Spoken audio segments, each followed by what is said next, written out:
Okay, so today I'm making coconut cheese, and the idea of this is an extrapolation of the Budwig oil and protein. Johanna Budwig was a German professor, was dead quite a long time ago now, and she devised a thing. She claimed to have cured several cases of cancer with it, and all it was mixing flaxseed oil into quark, which is a sort of German cottage cheese, and it has to be very well mixed. So we're going to take that a little bit further. We can't use quark because on the cellulose diet we don't use dairy. So we're going to use coconut cheese instead for the protein. Okay, and we're going to add some protein to it as well. We're going to add lysine and L-carnitine, and you'll see me doing that. But the first step is to make the coconut cheese, and then it'll take really about a month to really develop the full flavour. It's a fermented thing, yeah. So we're going to ferment the coconut cheese, and to do that we're going to mix cabbage in with it, white cabbage, and that will ferment it. It'll take about a month to develop.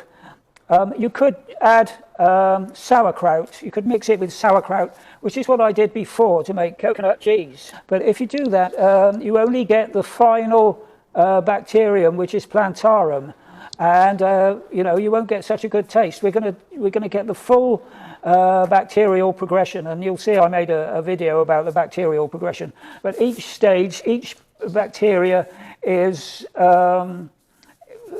taken over by another one, so there's about 3 or 4 stages. So, and we're going to leave it at 18 degrees C for a month. We're going to put it in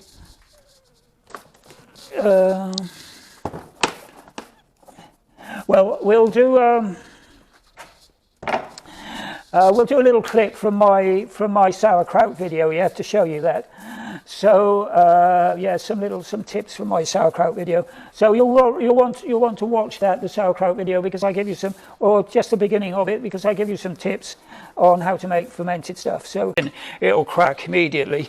Okay, so that's number 2. Number 3, the best temperature to make sauerkraut, and you'll see this in my second video on sauerkraut.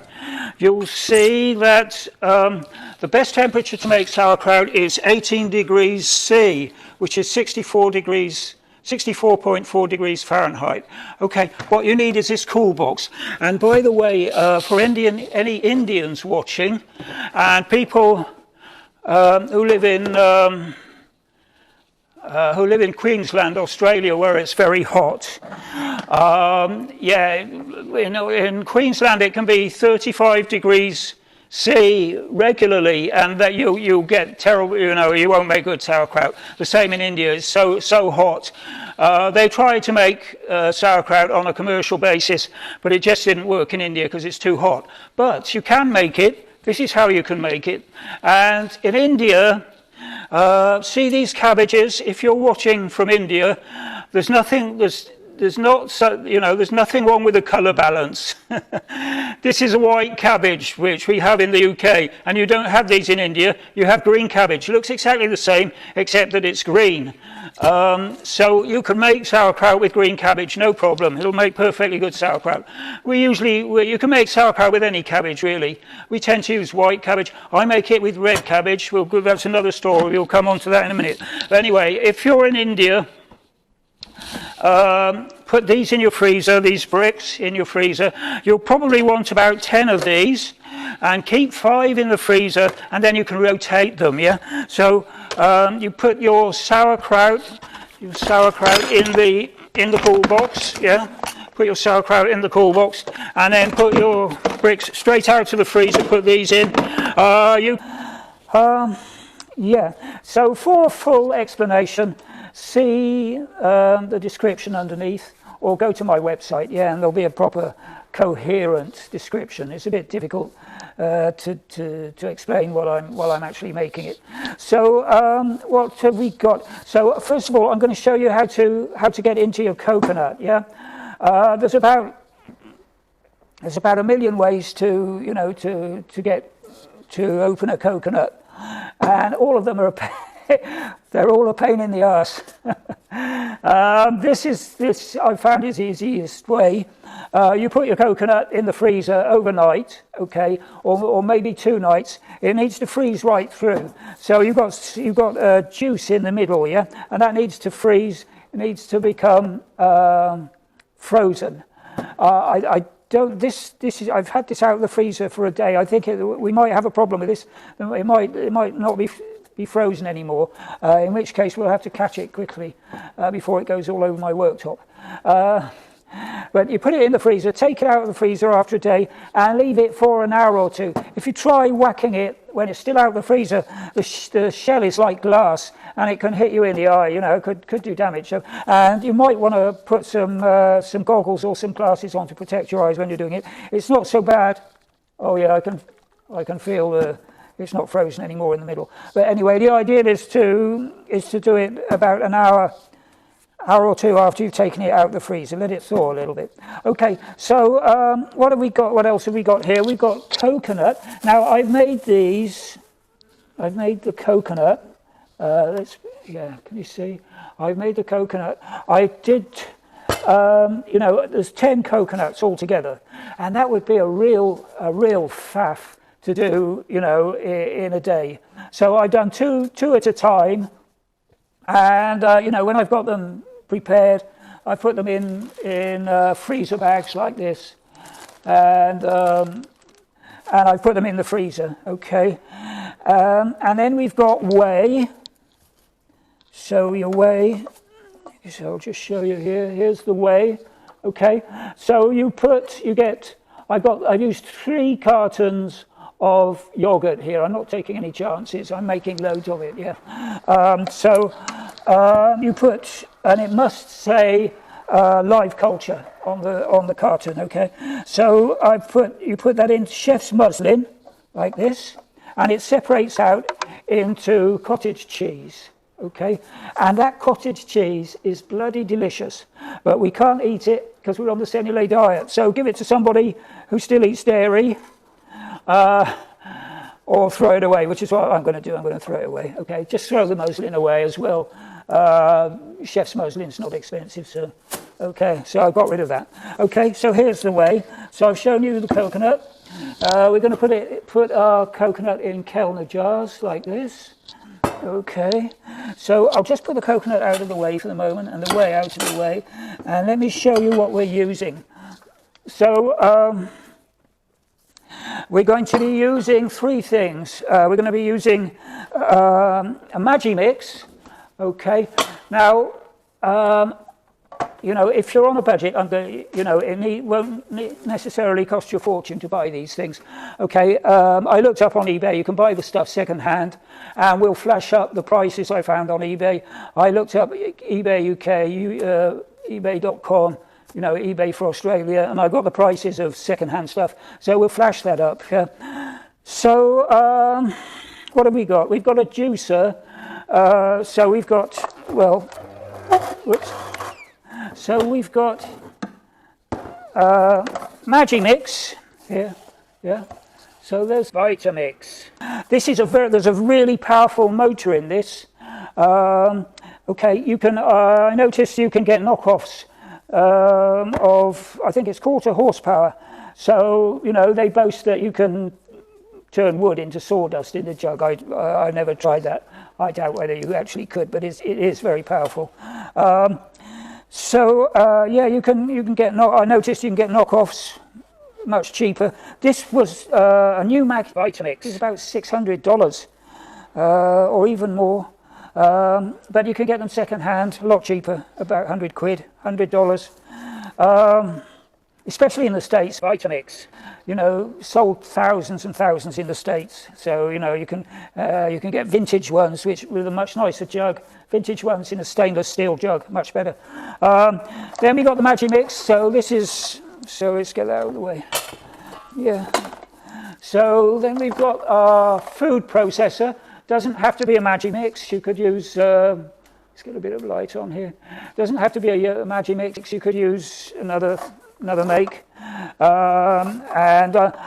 Yeah, in Australia, virtually no Magimixes in Australia. I looked up on eBay. I didn't see any, but there's other brands of food processors. And then we've got the juicer, our juicer. This is a triturating juicer. This is a Green Star, which I highly recommend. This is about the best juicer you can get. The next juicer up is the Norwalk, which is about $2,000. So I can't afford a Norwalk, but this is just about as good. But you don't need this to make this the coconut cheese. You could use a centrifugal juicer, much cheaper. About cheap Chinese centrifugal juicer, about 25 quid in the UK. Here we go. Let me show this properly. Yeah. So there it is. So that's a centrifugal. That's a triturating juicer. So I bought this second hand for 200 quid on eBay. It works perfectly well. I did have to get new gears for it, which was a pain. They were about 80 quid, second-hand gears, so it cost me about 300 quid at the end. But these are about 600 quid new. This is an old one, but you don't need that. So, like I say, you can use a centrifugal juicer if you haven't got much money. In the US, there are thousands of Lalande juicers, second-hand Lalande juicers on eBay.com. Lalande sold, God knows, he must have sold millions of the bloody things. And you can get all the parts as well, you know, you can get all the parts for Lalande juicers. And it's a very powerful machine. It's a very nice machine. Okay, so, so let's start making our coconut cheese. So I'm going to show you, first of all, I'm going to show you how to deal with the coconut, okay? So this has been frozen overnight, and we're going to whack. You need one of these Chinese chef's knife. So right, let me get ready to do this. So yeah, I'm going to need a bowl. So there's the bowl, yeah. So right, so we're going to give it a good whack. The idea, and you can see the juice coming out, yeah. The juice is coming out because I faffed around so much, setting up. Much better, you know, just while it's still frozen.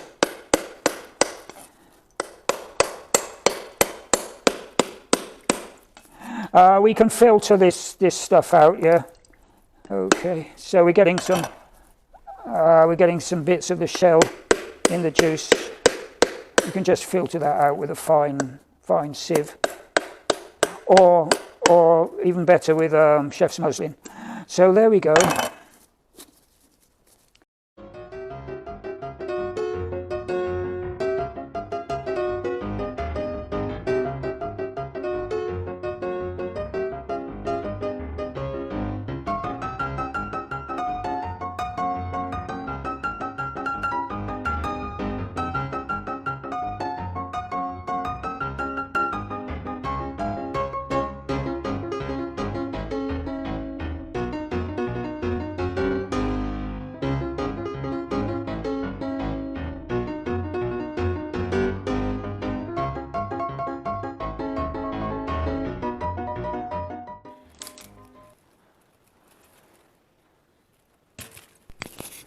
So here I'm doing the first cut.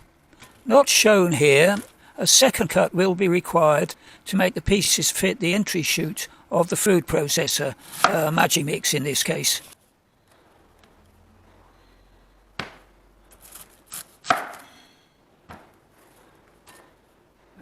So get rid of the core.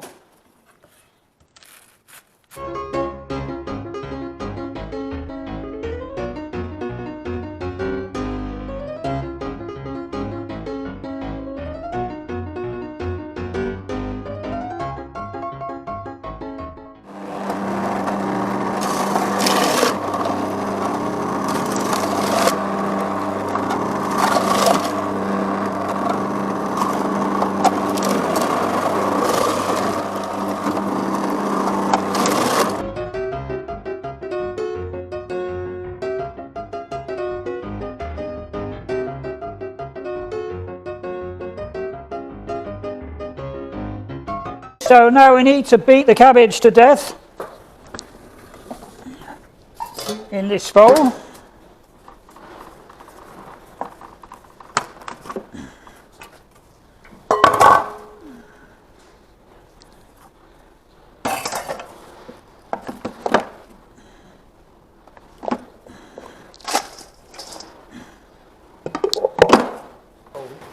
Okay.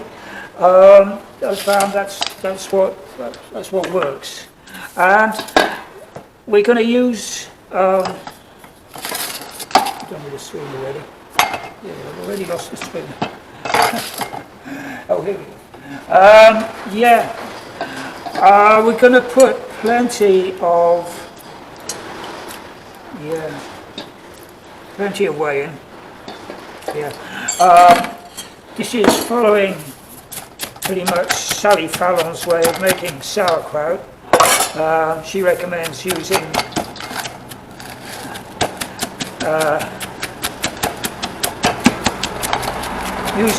I think it's 1.5 tablespoons.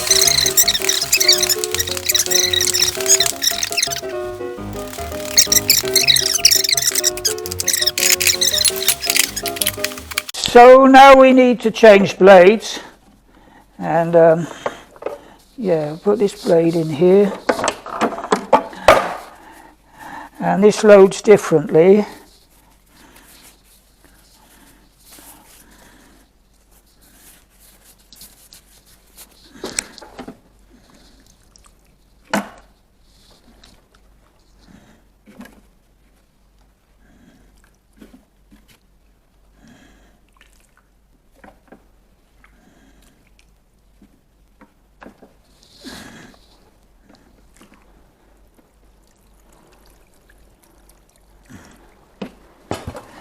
So most of this is juice from the coconuts, most of this liquid.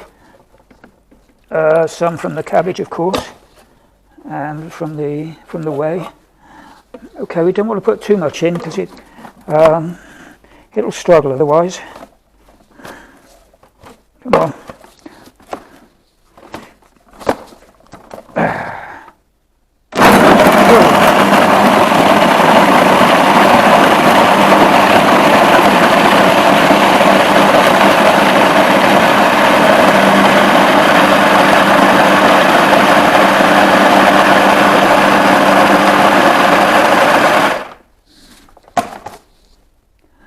Okay, that's about as good as we can get with the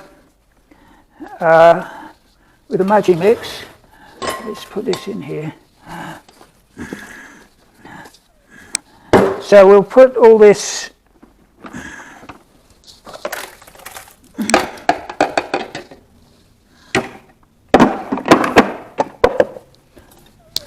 so we've got this, yeah? This is what this looks like. Like cream, it'll be creamy and very fine.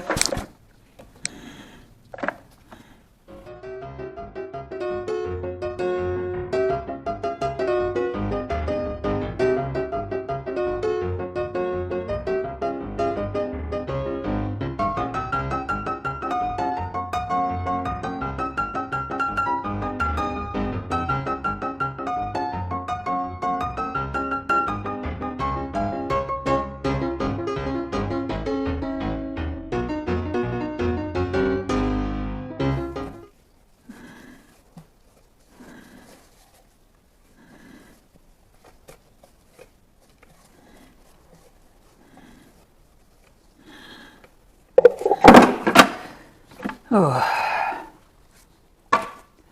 Right, so we're finished with the Maggi mix now. Let's put that aside.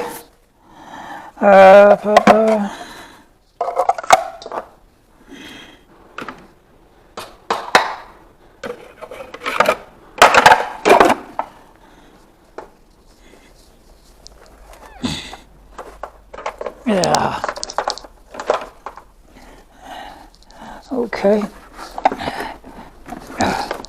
So that's the Maggi mix out of the way, and yeah, let's have a bit of a clean up.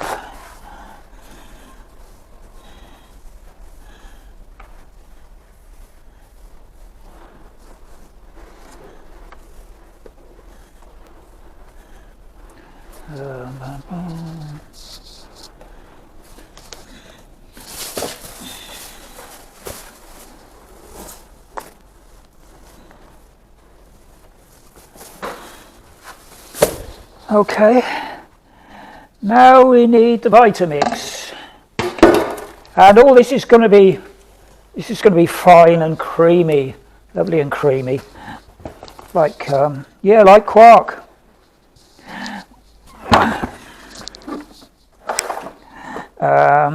Yeah, let's get this out of the way.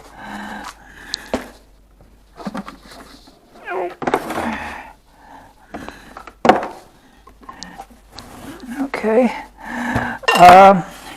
Yeah, first though, we need some cabbage juice.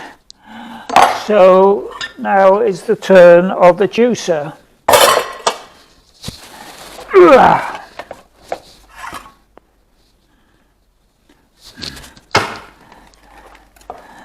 So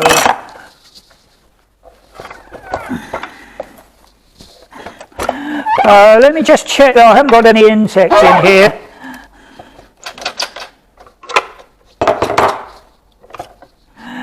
Because I haven't put the top on properly. No.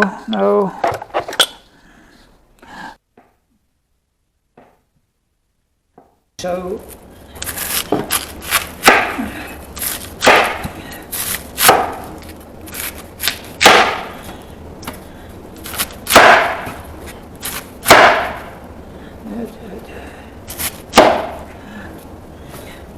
okay, these need to be cut up to the right size to go in the juicer.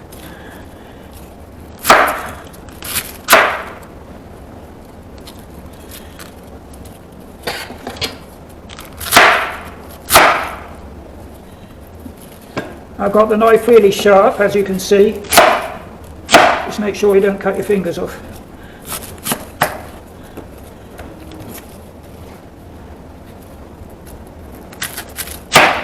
Okay, we don't really want the cabbage breaking up into bits because it makes it a pain to go through the juicer then. Okay, so turn the juicer on, and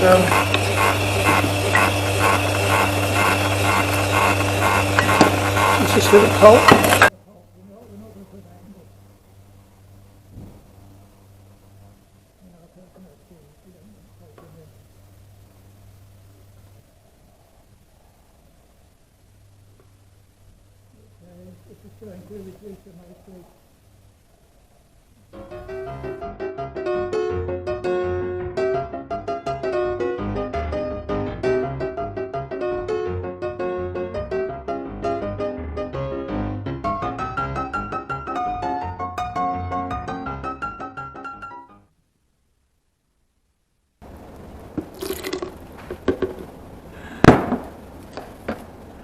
Okay, so now we know one large cabbage makes about half up to here in the jug, and it makes 3 lots of coconut cheese.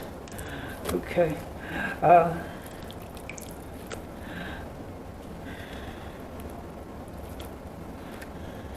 Getting a bit messy here.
So here we are, this is 3 days after finishing the coconut cheese, and you can see we've got 2 large Kellner jars and a little jar. If you've got a little bit over, find a small jar. You don't want to put, just a little bit in a big jar with a load of air in it. That's not good, it won't ferment properly. You want maybe a little bit of air for it to, for it to expand up into the, but only about half an inch of air at the top. Okay, so can you see it's starting to ferment already? We got gas forming here, yeah? That wasn't there on the day I made it, so here we got gas. Yeah, we got little bits of gas forming here. That's a sign that it's fermenting nicely. The mesenterides bacteria is getting to work. That's the first in the sequence of bacteria, mesenterides. And that will start even in cold temperatures. Mesenterides will work, but we need to ferment properly. It wants to be in about 18 degrees C. So if you haven't got central heating, use my cool box system, yeah, and keep it at 18 degrees C, and I guarantee that will give you fabulous taste. You'll get the full sequence of bacteria, mesenterides, ending up with plantarum. Plantarum is the last bacteria. Okay, so the next video, I'm going to show you how to mix flaxseed oils and various other oils and some aminos into it. Fantastic for your health. Yeah, inspired by the Budwig flaxseed oil quark mixture. Yeah, so this replaces quark because we're on the cellulose diet and we don't eat dairy on the cellulose diet. Okay, so I'll see you next time.